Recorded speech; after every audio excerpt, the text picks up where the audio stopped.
हाँ बेटा सुनिए, हिंदी मीडियम स्टूडेंट्स के लिए 2 अंकों के अति महत्वपूर्ण प्रश्न, ठीक है। ये नहीं पढ़ा तो आपका नुकसान, ठीक है। इन्हें आपको पढ़ के जाना, हर जरा ध्यान दो, बहुत ही इंपॉर्टेंट बड़ा क्वेश्चन है ये, ठीक है। और फिर से वही निवेदन, अगर इसके एडिशनल आपको और क्वेश्चन तैयार है तो इसका मतलब नहीं कि उन्हें भूल जाओ, उन्हें भुला देना, नहीं ऐसा नहीं करना है। जो तैयार है वो तैयार है, ये तो अति महत्वपूर्ण क्वेश्चन है, राइट। तो मैं शुरू करता हूँ बेटा। यहाँ पर आपको पता हो ये केवल मैंने 30 क्वेश्चन रखे हैं, राइट, 2 मार्क्स के, ओके। तो सबसे पहला क्वेश्चन इकाई 2 से है, बिलियन से। मोलरता तथा मोलरता को परिभाषित कीजिए। इसमें आपको ध्यान रखना है, परिभाषित के साथ साथ में सूत्र भी आपको लिख के आना है, राइट। मतलब मैंने आपको एक वीडियो बनाया है, उसमें देख लेना 2 और 3 अंकों की मार्किंग कैसे करनी है। 2 अंकों में इतना मजबूर कर देना है, राइट, कि उसे 2 नंबर देने पर विवश कर दो कॉपी चेक करने वाले को। इतना ज्यादा भी लिखना कि साला पागल हो जाए, ठीक। मोलरता पूछा तुमने पूरा लिख दिया, एक उसका सवाल भी लगा दिया, इतना नहीं करना, राइट। मोलरता, राइट, क्या होती है आपको पता है, 1 लीटर बिलियन में उपस्थित विलेय के मोलों की संख्या, राइट, मोलरता कहलाती है। कैपिटल एम से प्रदर्शित करते हैं, मोल लीटर यूनिवर्स की इकाई होती है, राइट। मोलरता 1 किलोग्राम विलायक में उपस्थित, 1 किलोग्राम विलायक में उपस्थित विलेय के मोलों की संख्या मोलरता। आगे चलते हैं, मोल प्रवाज, राइट। मोल प्रवाज क्या है जरा सुन लो ध्यान से। विलेय के मोल बिलियन में से निकाल लो, विलेय का मोल प्रवाज हो गया, राइट। तो इसे लिखें कैसे, बहुत ही शॉर्ट में, कोई डिटेल्स नहीं है। विलेय के मोल तथा बिलियन के कुल मोलों की संख्या का अनुपात विलेय का मोल प्रवाज कहलाता है। जबकि विलायक के मोल एवं संपूर्ण बिलियन के मोल या बिलियन के कुल मोलों की संख्या का अनुपात विलायक का मोल प्रवाज कहलाता है। अब आपको अगर डिटेल देनी है तो विलेय के मोल प्रवाज को x1 से और विलायक को x2 से, और ये ध्यान रखना ये ओटीए क्वेश्चन है, x1 plus x2 is equal to क्या होता है 1। ये सब आप उसमें लिख सकते हो, अच्छा नंबर मिलेगा, राइट। अब ये आपको लगे कि नहीं सर हमने सफिशिएंट लिख दिया तो कोई दिक्कत नहीं है। फिर अगर आप इसका सूत्र लिखना है तो n1 को मान लो विलेय के मोल, n2 को मान लो विलायक के मोल, n1 upon n1 plus n2। तो ये सूत्र हो गया विलेय के मोल प्रवाज का, और n2 upon n1 plus n2 ये किसका हो गया, ये हो गया विलायक का, राइट। आगे बढ़ते हैं, पीपीएम सांद्रता आपको पता ही है, राइट, पार्ट्स पर मिलियन। 10 लाख बिलियन भार भाग में उपस्थित विलेय के भार भागों की संख्या, भार भाग याद रखना, राइट। हालांकि पीपीएम भी 3 तरह से हो सकती है, जैसे परसेंटेज, प्रतिशतता 3 तरह से होती है, वैसे ये भी 3 तरह हो सकती है, तो ये ध्यान रखना। परासरण दाब तथा समपरासारी विलयन को परिभाषित करो। भैया ये वही, या तो आप रट के जाओ इसे, या आपको पता हो। परासरण दाब है तो अर्धपारगम झिल्ली चाहिए, जल्दी बोलो यस या नो। एक तरफ से बड़ा क्या, कम सांद्रता वाला विलयन, एक तरफ क्या, अधिक वाला। याद रखना कम से अधिक की ओर जाते हैं केवल किसके कण, विलायक के कण, क्योंकि अर्धपारगम झिल्ली से केवल किसके कण जा सकते हैं, विलायक के कण जा सकते हैं, राइट। तो वह न्यूनतम आधिक्य बल जिसको किसी अधिक सांद्रता वाले विलयन पर आरोपित करने से विलायक के कणों का अर्धपारगम झिल्ली में से होने वाला प्रवेश रुक जाए, परासरण दाब कहलाता है। इसे हम पाई से प्रदर्शित करते हैं। समपरासारी विलयन क्या है, इसी से बन जाएगा। मैंने अर्धपारगम झिल्ली ली, ओके, अर्धपारगम झिल्ली ली, एक विलयन ए रखा, एक तरफ बी रखा। बेटा बोलो दोनों की सांद्रता अगर समान है तो क्या उसमें किसी प्रकार का कोई परासरण होगा, नहीं। तब विलयनों के इस जोड़े को या इन विलयनों को समपरासारी विलयन कहेंगे। बेटा बोलो क्लियर हुआ या नहीं, ठीक है। आगे बढ़ते हैं, स्थिर क्वाथी मिश्रण क्या होते हैं, उदाहरण लिखिए। बड़ा स्थिर क्वाथी मिश्रण ये आपका टॉपिक मिलेगा कहां पर, राउंड के नियम का बिल्कुल सबसे लास्ट में चले जाना। किसमें विचलन होता है, विचलन 2 प्रकार का, धनात्मक विचलन और ऋणात्मक विचलन। तो स्थिर क्वाथी मिश्रण वहीं पर निकल के आएगा, राइट। ऐसे विलयनों के मिश्रण, राइट, जो किसी एक ही निश्चित ताप पर उबलते हैं और जिनके संगठन में किसी प्रकार का कोई परिवर्तन नहीं होता। एक कोई आप उदाहरण जो लिख के आएंगे, भले ही वो नाइट्रिक एसिड वाला हो, नाइट्रिक अम्ल वाला हो या एथेनॉल वाला हो, क्योंकि स्थिर क्वाथी मिश्रण भी 2 प्रकार के होते हैं। याद करो कौन कौन से, राइट। न्यूनतम क्वथनांकी या न्यूनतम क्वथनांक वाले और एक अधिकतम वाले। अब इतना जानना, जो न्यूनतम क्वथनांकी हैं वो धनात्मक विचलन वाले होंगे और अधिकतम जो है वो ऋणात्मक। ये ध्यान, अधिकतम ऋणात्मक, न्यूनतम धनात्मक। चलो तैयार कर लेना। मोलर चालकता था विशिष्ट चालकता, बड़ा विशिष्ट चालकता नहीं लिखी है, विशिष्ट चालकता तो लिखा है, ध्यान से सुनो। विशिष्ट चालकत्व कोई एक बड़ा वर्ड में बोलते हैं चालकता, इसे रिप्रेजेंट से करते हैं के से, कप्पा, ये तो पढ़ा ही होगा आपने, राइट। परिभाषा लिखेंगे, इसकी इकाई लिखेंगे। अच्छा, ये क्वेश्चन आप तैयार करेंगे तो साथ में आपके ओटी वाले कई क्वेश्चन तैयार हो जाएंगे, लेकिन ढंग से पढ़ना, 2 नंबर का क्वेश्चन है। एक परिभाषा इकाई, परिभाषा सूत्र, परिभाषा प्रदर्शन, मतलब ऐसा ना लगे जैसे कई अगर आपने जल्दी में भी लिखा हो, शॉर्ट में लिख दिया, तो अगर आपने एक परिभाषा लिखी हो, इकाई लिखी, तो मजबूर होगा, नंबर काटेगा नहीं, 2 ही नंबर देगा, ध्यान रखना। इधर मूलर चालकता, ये लैम्डा सफिक्स एम, आपको पता होगा, राइट। कोलरास का नियम इसी पे चला था, ठीक। आगे चलते हैं। सेल स्थिरांक, बहुत इंपॉर्टेंट क्वेश्चन है। सेल स्थिरांक क्या है, इकाई भी लिखिए। सेल स्थिरांक को x या g स्टार से प्रदर्शित करते हैं, पता है, L अपॉन A, याद करो ना, L अपॉन A मैंने बताया था, x बराबर L अपॉन A। L क्या है यहाँ पर, इलेक्ट्रोड के बीच की दूरी, A क्या है, इलेक्ट्रोड का अनुप्रस्थ परिच्छेद, क्षेत्रफल, इनके ही अनुपात को सेल स्थिरांक कहते हैं। इसकी इकाई बोलो, बहुत इंपॉर्टेंट ओटी के लिए। सेल स्थिरांक की इकाई होती है सेंटीमीटर इनवर्स। अच्छा, मीटर इनवर्स मत लिख देना, राइट। 1 मीटर दूर थोड़ी इलेक्ट्रोड कैथोड एनोड कैथोड रखे जाएंगे। आगे चलते हैं। फैराडे के प्रथम नियम समझाइए, राइट। ये फैराडे कौन है, विद्युत अपवर्तन वाले। थोड़ा विद्युत अपवर्तन जानते हो, आपको विद्युत धारा देनी पड़ती है, तो राइट। थोड़ा मैंने एक विद्युत अपघटनी सेल लिया और उसमें विद्युत धारा प्रवाहित कराई, तो अब बोलो उसमें जो विद्युत अपघटन विलयन है वो धनायन ऋणायन में टूटेगा। धनायन कहां पहुंचेगा, कैथोड की ओर, ऋणायन कहां जाएंगे, एनोड की ओर। तो किसी विद्युत अपघटन विलयन में, राइट, प्राप्त होने वाले पदार्थ की मात्रा उसमें प्रवाहित होने वाली विद्युत धारा के समानुपाती होती है। फैराडे का नियम याद रखना, राइट। W मात्रा समानुपाती Q, Q बराबर क्या होता है, IT, तो W समानुपाती IT, समानुपाती का निशान है तो W बराबर Z इंटू IT, ये आ जाएगा। आगे बढ़ते हैं। सेल के विद्युत वाहक बल EMF से आप बहुत ही सरल है, EMF इलेक्ट्रोमोटिव फोर्स, पता है cell E cathode minus E anode, मतलब किसी सेल के कैथोड और एनोड के विभवों का अंतर विद्युत वाहक बल कहलाता है, राइट। आगे चलते हैं। अपक्रिया का वेग, बड़ा वेग का मतलब यह दर, कंफ्यूज नहीं होना, वेग को ही दर बोलते हैं, R से प्रकट करते हैं। इकाई समय में अपकारिकों की सांद्रता में होने वाला परिवर्तन, बहुत इंपॉर्टेंट भैया, राइट। अपक्रिया की दर या अपक्रिया का वेग कहलाता है। इकाई क्या होती है, मोल लीटर इनवर्स समय इनवर्स, या mole litre inverse second inverse, okay, बहुत इंपॉर्टेंट है। छदम या प्रथम कोट की अपक्रिया क्या होती है, थोड़ा बोल रहा हूं, छदम या प्रथम कोट की अपक्रिया जो दिखाई तो देती है द्वितीय कोट की, लेकिन वास्तव में कितने की होती है, प्रथम कोट की। जितने भी जल अपघटन अपक्रियाएं हैं वो सब ऐसी छदम प्रकार की हैं, जिसमें एक लिख देना एथिल एसीटेट का जल अपघटन, या वो गन्ने की शर्करा का प्रतिलोमीकरण, राइट, ये उदाहरण इसकी है, बहुत इंपॉर्टेंट। अपक्रिया की आणविकता और कोटि को परिभाषित कर देना, ये अंतर में भी बहुत इंपॉर्टेंट है। परिभाषा भी दे सकते हैं। संकुल लवण, इधर बड़ा आ गए हम उसमें इकाई 9 में, संकुल लवण तथा द्विक लवण में कोई 2 अंतर लिखिए। मैंने कहा था आपको 2 अंतर पूछे, आप 3 लिख के आओगे, एक उदाहरण जरूर लिख के आइए, राइट।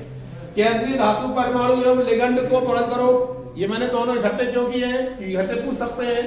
कोई भी संकुल आयन अपने पास है तो उसमें जो भी केंद्रीय परमाणु है वो केंद्रीय धातु काम करेगा, लेकिन वो ज्यादातर, हमेशा नहीं, ज्यादातर वो डी ब्लॉक का या संकरण तत्व होगा।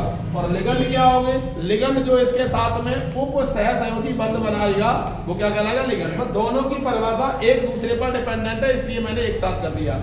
आगे चलता हूं। समन्वय अंक, कोऑर्डिनेशन नंबर क्या होते हैं, तो किसी संकुल लवण में, याद ना, किसी संकुल लवण में केंद्रीय धातु के साथ एक दंती लिगंडों की कुल संख्या, एक दंती साथ याद रखना, क्योंकि अगर द्विदंती हुआ तो कितना हो जाएगा, दुगना हो जाएगा। ये ओटी में पूछ सकते हैं इसका समन्वय अंक कितना है। अच्छा, 2 अंक होते हैं, एक होता है ऑक्सीकरण अंक जिसे बोलते हैं ON से शो करते हैं, और एक होता है समन्वय अंक जिसे प्रकट करते हैं CN से, राइट। ये CN है, कोऑर्डिनेशन नंबर है, ये कोऑर्डिनेशन नंबर है, ठीक है, समझ में आता है। तो आगे चलते हैं। अगला बड़ा इंपॉर्टेंट है, कीलेट क्या होते हैं, उदाहरण लिखिए, ओके। अच्छा, कीलेट बोलो क्या होते हैं, ऐसे लिगंड जो अपना स्थायित्व प्राप्त करने के लिए चक्रीय संरचना का निर्माण कर लेते हैं, वो क्या कहलाते हैं, कीलेट। इसका सबसे अच्छा उदाहरण है DMG, लेकिन तुम DMG नहीं पूरा लिखना, NIDMG। DMG क्या है, dimethyl glyoxime, nickel dimethyl glyoxime, right. ये स्थायी होते हैं। आगे चलते हैं, 15 क्वेश्चन होगा। 16वां क्वेश्चन देखो, धातु कार्बोनिल क्या होते हैं? बड़ा धातु कार्बोनिल MCO, सारी याद आ जाए। M का मतलब यार कोई धातु, CO का मतलब कार्बोनाइल लिगेंड। इसके बारे में किसने बताया था सबसे पहले? एमोन ने बताया था। कौन सा सबसे पहला धातु कार्बोनिल है? NiCO का होल 4। इनमें इनकी ऑक्सीजन संख्या हमेशा कितनी होती है? 0 होती है। ये पॉइंट OT वाले थे, आप इसमें भी लिख सकते हैं। EAN effective atomic number, Hindi में प्रभावी परमाणु संख्या क्या है? तो इसका एक सूत्र आप याद कर लो, EAN। अभी कराया नहीं, मुझे याद नहीं है। EAN is equal to Z-ON, right, plus 2 into CN। अगर किसी संकुल का EAN निकालना है तो ये सूत्र है। Z क्या है यहाँ पर? परमाणु क्रमांक किसका? केंद्रीय धातु का। उसमें से उसका ऑक्सीजन संख्या घटा दो, प्लस 2 गुणा CN। CN क्या? ये लिखा है समान्वयक, तो आप उसका EAN निकाल लेंगे। मैथमेटिक्स टाइप बन सकता है, राइट। ये न्यूमेरिकल टाइप बन सकता है। आगे चलता हूं मैं। ये तो मोदी साहब ने ये तो तैयार हो गए, राइट। एमीन क्षारीय प्रकृति के होते हैं, क्यों? क्योंकि उनके ऊपर, उनके मतलब एमिनो के नाइट्रोजन परमाणु पर एकाकी इलेक्ट्रॉन युग्म उपस्थित होता है।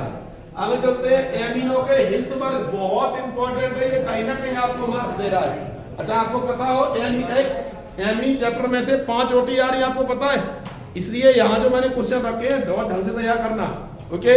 OT वाले नोट्स में OT वाला वीडियो बना दूंगा, लेकिन उसमें मैं सामने बोर्ड पे नहीं दिखूंगा, राइट। आपको नोट्स मिलेंगे, मैं एक एक पॉइंट आपको पढ़ाई से मतलब है, मुझे क्या देखना, मैं तो जैसा वैसा हुई, ठीक।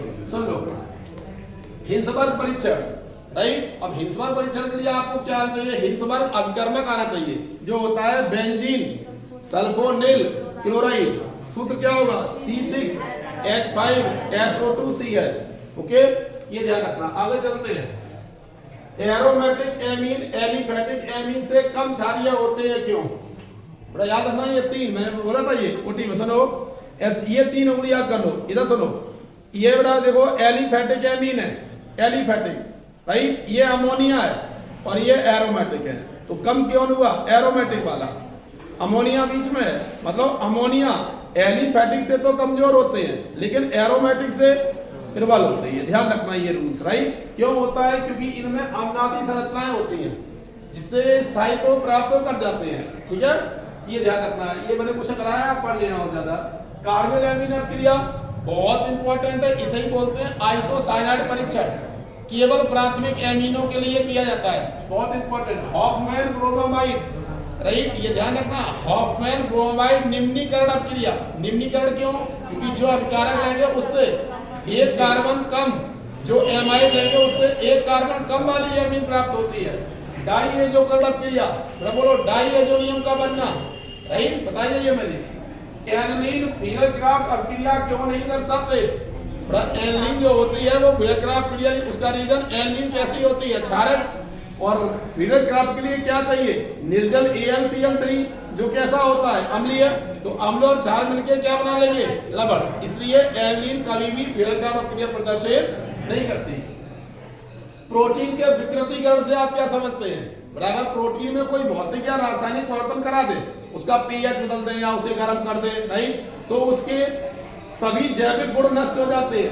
इस प्रक्रम को प्रोटीन का विकृतीकरण, अरे दाल खराब हो जाना, मीट मांस मछली ये सब खराब हो जाना, राइट। तो मैंने अच्छा लेक्चर दिया था इस पर। तो ये और इसमें एक OT बहुत अच्छी है कि प्रोटीन का विकृतीकरण होगा तो प्रोटीन की द्वितीयक और तृतीयक संरचना तो परिवर्तित हो जाएंगी, लेकिन प्रोटीन की प्राथमिक संरचना परिवर्तित नहीं होगी, ध्यान रखना। आगे चलते हैं, विटामिन C हमारे शरीर में संचित क्यों नहीं होता?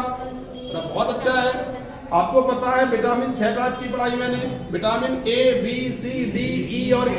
अब B जो विटामिन है वो एक विटामिन नहीं है, वो पूरा समूह है, जिसे हम बोलते हैं विटामिन B समूह, जिसे क्या बोलते हैं? विटामिन B समूह।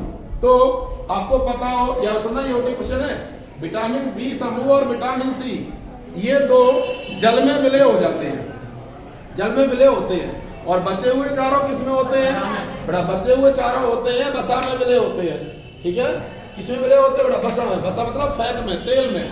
तो क्वेश्चन पढ़ो अब, विटामिन सी हमारे शरीर में संचित क्यों नहीं होता? अरे विटामिन सी संचित कैसे होगा? संचित का मतलब स्टोर कैसे होगा, राइट? जब विटामिन सी बड़ा जल में मिले है, जब जल में, ध्यान सुनो, जब जल में मिले है तो बोलो वो यूरिन के साथ, मूत्र के साथ में शरीर से बाहर निकल जाता है, इसलिए इसे डेली रूटीन में लेना पड़ता है। और विटामिन सी की कमी अगर 2 दिन हो जाए, 2 दिन बड़ा तो 30 दिन बड़ा मुंह में छाले हो जाएंगे, याद रखना। और लंबे समय तक बने रहे तो स्कर भी हो जाएगी, राइट?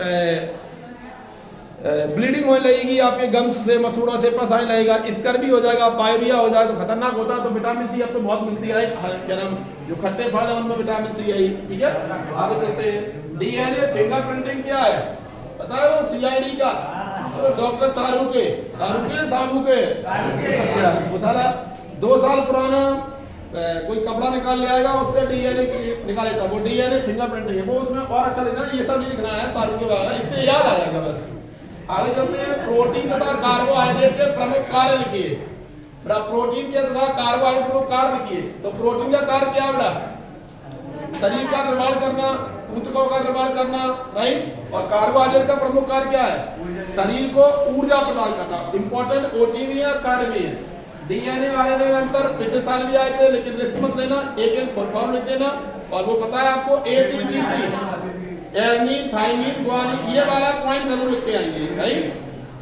निम्नलिखित को परिभाषित करो। एक तो अपचायी शर्करा और दूसरा पॉलीसैकेराइड। जब आप पॉलीसैकेराइड की परिभाषा पढ़ेंगे तो डाइसैकेराइड, ये सब तैयार अपने आप हो जाएंगे। पॉली का मतलब कई, डाई का मतलब 2, मोनो का मतलब 1। लेकिन ध्यान रखना, मोनोसैकेराइड का जलापटन नहीं होता। अच्छा, अपचायी शर्करा क्या होती है? ऐसी शर्करा जिसमें एल्डिहाइड और कीटोन समूह दोनों आपस में बंधित हो, अपचायी शर्करा कहलाएगा। इसका एक ही उदाहरण है सुक्रोज, शर्करा, चीनी, जो अपन लोग ये खाते हैं, इसीलिए शरीर में नुकसानदायक होती है। तो इतने ये 30 क्वेश्चन आपको तैयार करना है। इसके बाद आएंगे जो भी ओटीवेस क्वेश्चन है, राइट, वो मैं आपको वीडियो बनाऊंगा, लेकिन इतनी आप स्टडी करते रहना, ठीक है? ओके।